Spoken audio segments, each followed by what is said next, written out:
Chapter 7 साधना में फिसलना। कोई परीक्षा उत्तीर्ण कर ले, फिर हमें दोबारा उसी क्लास में उसी कोर्स को पढ़ने की ज़रूरत नहीं होती।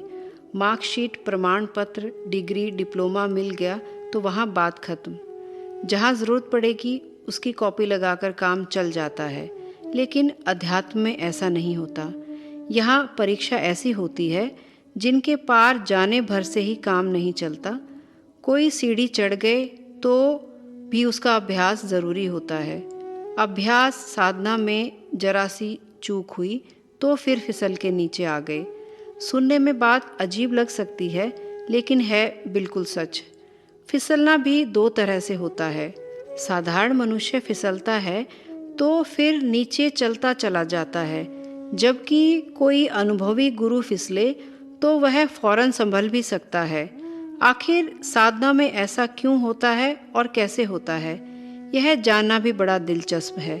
असल में सब कुछ मन करवाता है। इसे दो किस्सों के माध्यम से बहुत अच्छी तरह से समझा जा सकता है। पहला किस्सा। यह किस्सा स्वामी विवेकानंद के गुरु और महान संत रामकृष्ण परमहंस का है। अपनी देह त्यागने से बहुत पहले ही वे उस परम सत्य का साक्षात्कार कर चुके थे, जिसके बाद कुछ और जानना, सीखना, समझना बाकी ही नहीं रह जाता। उनकी ऊंचाई को इसी से समझ सकते हैं कि महान कवि रविंद्रनाथ टैगोर से लेकर वनस्पति के प्राण ऊर्जा की खोज करने वाले दुनिया के पहले वैज्ञानिक जगदीश बोस जैसे लोग उनकी संगत में रहते थे। उन्होंने अपने स्पर्श मात्र से एक सामान्य युवक को ऐसे स्वामी विवेकानंद में रूपांतरित कर दिया, जिनकी गूंज तब से लेकर आज तक पूरी दुनिया में होती है।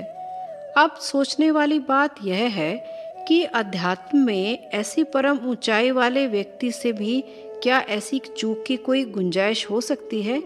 यह आखिर कैसे होता है? कहा जाता है कि अपने जीवित रहते उन्होंने किसी एक मार्ग से नहीं, बल्कि कई अलग अलग मार्गों से परमात्मा को जानने की परम अवस्था को प्राप्त किया था। उनके नाम के आगे जुड़ा परमहंस इसी की उपाधि है। लेकिन इतने महान संत से भी वह चूक हो गई, जिसे बताने के लिए आपको यह किस्सा सुना रहे हैं। वे पहुँचे हुए संत थे, तो उन्हें अपने शरीर त्यागने के समय का पहले ही पता था। उन्होंने अपने शिष्यों को बता भी दिया था कि शरीर त्यागने का समय आ गया है। इससे सभी शिष्य शोकाकुल थे। वे आंगन में एक चारपाई पर लेटे मानो मृत्यु की प्रतीक्षा कर रहे थे। उन्हें चारों ओर शिष्य और बाकी लोग घेरे हुए खड़े थे। वहीं एक अमरूद का पेड़ था। अचानक रामकृष्ण परमहंस ने अपने एक शिष्य से कहा, वह अमरूद देख रहे हो? उन्होंने अपने हाथ से अमरूद की ओर इशारा किया। जी महाराज, शिष्य ने कहा। देखो, अभी बस जरा सी देर में मैं शरीर का त्याग करने जा रहा हूँ। गुरु ने कहना जारी रखा, मेरे शरीर त्यागते ही तुम उस अमरूद को तोड़ना, तुम्हें उसमें एक कीड़ा मिलेगा। इससे पहले कि वह कीड़ा अपना जीवन चक्र शुरू करे, तुम उसे मार देना। आखिर उन्होंने उस कीड़े को मारने के लिए क्यों कहा? असल में मृत्यु की प्रतीक्षा करते समय रामकृष्ण परमहंस के मन में कोई भी इच्छा नहीं थी। यहाँ तक कि यदि कोई मोक्ष की भी इच्छा करे तो वह भी इच्छा ही होती है। जाहिर है कि वे तो यह सब जानते ही थे, लेकिन फिर भी उस अमरूद को देखकर उनके भीतर उसको खाने की इच्छा पैदा हो गई। उनके पास वक्त नहीं बचा था कि उस अमरूद को खा सकें। वे भली भांति जानते थे कि उनके शरीर त्यागते ही उनकी अमरूद खाने की इच्छा तत्क्षण पूरी होगी, लेकिन अमरूद खाने के लिए उन्हें जन्म लेना होगा। अब चूंकि मन में इच्छा जन्म ले चुकी थी, तो उनका पुनर्जन्म होना निश्चित हो चुका था। अब उसे बदला नहीं जा सकता था। उन्हें यह भी पता था, इधर वे शरीर त्यागेंगे, उधर उन्हें अमरूद मिलेगा। तो उनकी इस इच्छा पूर्ति के लिए इतना शीघ्र जन्म तो अमरूद के भीतर कीड़े के रूप में ही संभव है। और वह कीड़ा यदि जीवित रहता तो उसका कर्म चक्र शुरू हो जाता, इसलिए उन्होंने उसे मारने को कहा। वे इतने पहुँचे हुए संत थे कि ज़रा सा फिसलते ही उन्होंने खुद को संभाल लिया। कहते हैं कि उनके शिष्य ने उनकी आज्ञा के अनुसार उस कीड़े को जन्म लेते ही मार दिया, तब जाकर वे मोक्ष को प्राप्त हुए। इस किस्से को सुनाने का मकसद सिर्फ इतना ही था कि जब इतने पहुँचे हुए संत से ऐसी चूक हो सकती है, तो साधारण मनुष्य तो पता नहीं क्या क्या गलतियाँ कर सकता है। दूसरा किस्सा, आप में से बहुत से लोगों ने शायद गुरु मच्छिंद्र नाथ का नाम भी सुना होगा, लेकिन कम से कम भारत में ऐसा व्यक्ति ढूंढना बहुत मुश्किल है जिसने गुरु गोरखनाथ का नाम नहीं सुना होगा, जिनके नाम पर उत्तर प्रदेश में एक शहर भी है, गोरखपुर। मच्छिंद्र नाथ इन्हीं गुरु गोरखनाथ के गुरु थे। राजस्थान में गोरख टीला है, जहाँ गुरु गोरखनाथ के साथ ही गुरु मच्छिंद्र नाथ का भी मंदिर है। साधु संतों में एक पुरानी कहावत है जिसे वे आज भी दोहराते मिलते हैं, भाग मच्छिंद्र गोरख आया। अब आप सोच सकते हैं कि ये क्या बात हुई, एक गुरु के बारे में शिष्य का नाम लेकर भागने को कहा जा रहा है।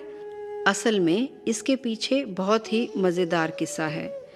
कहा जाता है कि जब गुरु मच्छिंद्र नाथ ने गुरु गोरखनाथ को समस्त विद्याएं सिखाकर उन्हें गुरुपद के लायक बना दिया, तो एक दिन उन्होंने कहा, गोरख, अब मैं निश्चिंत हूँ, मेरा काम हुआ, अब तुम आगे बढ़ो, मैं कुछ समय दूर दूर तक घूम कर आता हूँ। जैसे आज्ञा गुरुदेव, गुरु गोरखनाथ ने कहा। इसके बाद गुरु मच्छिंद्र नाथ चले गए। गुरु आज्ञा के अनुसार गुरु गोरखनाथ लगातार साधना और लोक कल्याण का कार्य करते रहे। आपको बता दें कि योग, मुद्रा, तंत्र आदि अध्यात्म के क्षेत्र में जितना काम गुरु गोरखनाथ ने किया, उसके आसपास भी गिनती में विरले गुरु ही आते हैं। उन्होंने कई प्रकार की साधनाओं का अभ्यास करके उन्हें विकसित किया, जिसे बाद में अन्य साधकों ने अपनाया। इधर गुरु गोरखनाथ साधना की नई नई विधियां खोजने में व्यस्त थे, उधर उनके गुरु को गए कई वर्ष गुजर चुके थे, लेकिन उनकी कोई खैर खबर नहीं आई। यह देख गोरखनाथ को चिंता हुई। आखिरकार वे अपने गुरु को खोजने के लिए निकले। उन्होंने सारे तीर्थ स्थल, हिमालय आदि पर जाकर ढूंढा, लेकिन गुरु मच्छिंद्र नाथ कहीं नहीं मिले। फिर एक दिन समाधि की अवस्था में उन्हें ज्ञात हुआ कि उनके गुरु दूर ऐसे राज्य में हैं जहां एक रानी का राज चलता है। अब गुरु गोरखनाथ उस राज्य की ओर बढ़े। उस राज्य की सीमा पर पहुंचे तो वहां पता चला कि वहां तो किसी पुरुष का प्रवेश ही निषिद्ध है। वहां का सारा शासन स्त्रियां ही संभालती हैं। गुरु गोरखनाथ को राज्य की सीमा पर ही रोक दिया गया। उन्होंने वहां मौजूद लोगों से बात की तो पता चला कि उस रानी के साथ पिछले कुछ समय से एक पुरुष भी रहता है। लोगों ने उस पुरुष का जो हुलिया बताया, वह उनके गुरु मच्छिंद्र नाथ से हुबहू मेल खाता था।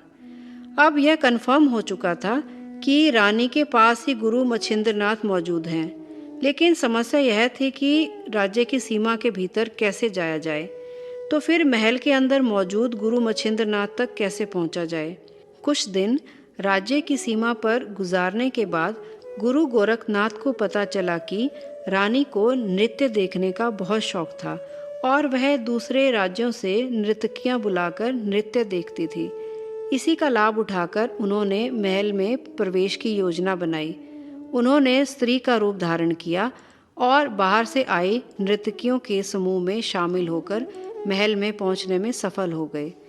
गुरु गोरखनाथ जैसे सिद्ध पुरुष के लिए कला वगैरह मामूली चीज़ होती है। महल में पहुंचकर जब बाकी नर्तकियों के साथ वह नृत्य कर रहे थे, तो रानी के साथ मौजूद उनके गुरु भी वाह वाह कर रहे थे। सबका ध्यान बस उन्हीं के नृत्य पर था। उन्होंने घूंघट लिया हुआ था। नृत्य समाप्त होते ही रानी ने खुश होकर इनाम बांटने की घोषणा की और उन्हें अपने पास बुलाया, तो गुरु गोरखनाथ ने अपने गुरु की ओर इशारा करते हुए इच्छा रखी कि वह भेंट उनके हाथ से लेना चाहते हैं। यह सुनकर रानी को भी अटपटा लगा, लेकिन भरे दरबार में उन्होंने कुछ नहीं कहा। फिर भेंट लेने के बहाने जैसे ही गुरु गोरखनाथ अपने गुरु के सामने पहुंचे, उन्होंने अचानक अपना घूंघट हटा दिया। अरे गोरखनाथ तुम! उन्हें देखते ही गुरु मच्छिंद्रनाथ के आश्चर्य का ठिकाना नहीं रहा। वे खुशी से झूम उठे। उन्होंने रानी से भी गुरु गोरखनाथ का परिचय कराया। इसके बाद गुरु मच्छिंद्रनाथ उन्हें अपने साथ महल में अपने कक्ष में ले गए, जहां एक 5-6 वर्ष की आयु का बच्चा भी मौजूद था। गुरु मच्छिंद्रनाथ ने बताया, गोरख देखो ये मेरा पुत्र है। महाराज मैं तो बहुत कुछ देख रहा हूँ, गुरु गोरखनाथ ने भेद भरे वाक्य में कहा। लेकिन गुरु होकर भी मच्छिंद्रनाथ उनके वाक्य में छिपा संदेश नहीं पकड़ पाए।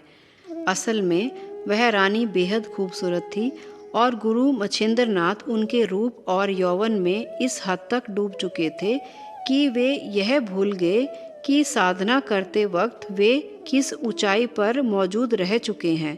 उनके लिए तो अब राजसी सुख, रानी और पुत्र ही सब कुछ हो चुका था। तुम यात्रा से आए हो तो थके होगे, एक काम करो, महल के पीछे नदी है, वहां जाकर स्नान कर लो।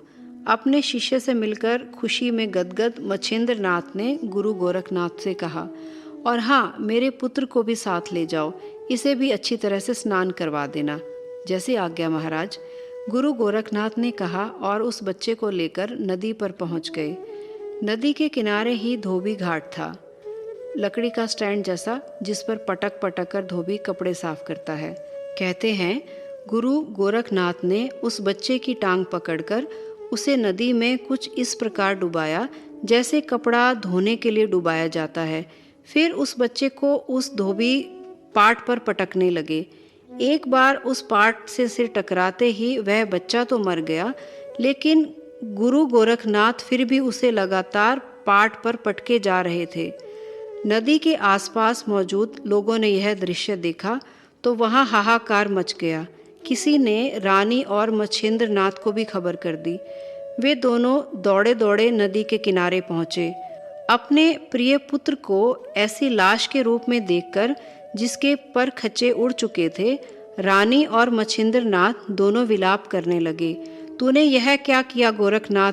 तूने मेरे पुत्र की हत्या कर दी। मच्छिंद्रनाथ ने रोते हुए कहा, महाराज मैं तो सिर्फ आपकी आज्ञा का पालन कर रहा था। गुरु गोरखनाथ ने अर्थपूर्ण नज़रों से गुरु मच्छिंद्रनाथ की आंखों में झांकते हुए कहना जारी रखा, महाराज आपने कहा था कि इसे मैं अच्छे से स्नान करवा दूं। मैंने देखा कि उसके भीतर मौजूद जीव गंदगी लिए हुए था। मैं उस जीव की गंदगी दूर कर रहा था। आप स्वयं देखिए, अब यह जीव मुक्त हो चुका है। अब यह शुद्ध आत्मा का स्वरूप है। जैसे ही गुरु गोरखनाथ ने यह बोला, वैसे ही उनके गुरु मच्छिंद्रनाथ को स्मरण आया कि उनका शिष्य किस ओर इशारा कर रहा है। उसी क्षण उन्हें सब कुछ एहसास हो गया कि वह रानी से मिलने के बाद अपनी सारी साधना सिद्धि को गंवा बैठे थे। वास्तविकता का बोध होते ही उन्होंने गोरखनाथ को अपने हृदय से लगा लिया। फिर वे उसके साथ वापस लौट गए।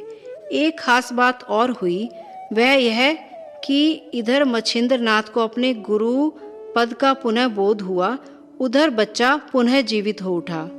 इस किस्से के कारण आज भी साधु संतों के बीच कहा जाता है, भाग मच्छिंद्र गोरख आया, जिसका अर्थ साधना में भटकने से होता है।